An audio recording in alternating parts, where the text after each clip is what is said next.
This is what space actually sounds like. First off, I'm sure everyone believes they can describe the sound of the Earth since we reside there. You will be startled when I show you what the sound of the Earth from space sounds like. Alright, next.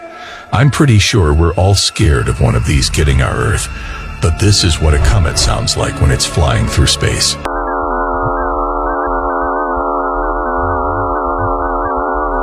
Yeah, I was not expecting that.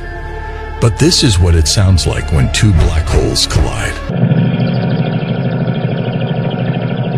That sounded so harmless. But finally, I'm about to show you what it sounds like when there's a lightning storm on Jupiter.